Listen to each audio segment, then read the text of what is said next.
તો ગીર સોમનાથમાં વીજપોલ ઊભી કરી દેવામાં આવ્યો હતો, જેના કારણે અનેક લોકો હેરાન પરેશાન થતા હતા, જેને લઈ રજૂઆત પણ કરવામાં આવી હતી. ગુજરાત ફર્સ્ટ દ્વારા અહેવાલ પ્રસારિત કરવામાં આવ્યો અને ત્યારબાદ વીજ વિભાગ પણ જાગ્યું. ઉનાના ડોલાસા અને લેરકા ગામ વચ્ચે આ વીજપોલને દૂર કરવામાં આવ્યો. રોડ વચ્ચે વીજપોલ ઊભો કરી દેવાતા ગ્રામજનો પણ હેરાન પરેશાન હતા. જોકે મીડિયા દ્વારા આ અહેવાલ પ્રસારિત કરવામાં આવ્યો હતો. તંત્રની અણધણ કામગીરીનો અહીં પોલ પણ ખુલી હતી, ત્યારબાદ વીજપોલને હટાવવામાં આવ્યો.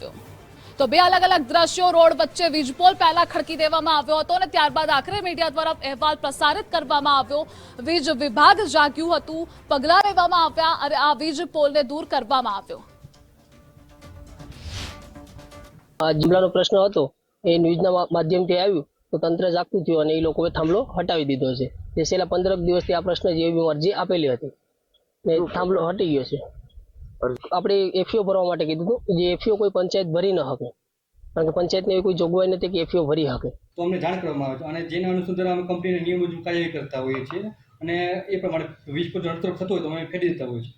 આ કેસમાં એવું થયું છે કે અમને કોઈ જાતની આરએનબી અથવા એની એજન્સી દ્વારા અમને કોઈ જાતની જાણ કરવામાં નથી આવેલી વીજ પોલ નડતરરૂપ છે. હકીકતમાં લાઈન રસ્તો પોળો થયા પછી વીજ પોલ વચમાં આવી ગયો એવું દર્શાવે છે. હકીકતમાં એવું છે નહીં. આ વીજ પોલ છે ઓલરેડી સાઈડમાં જ પોલ હતો.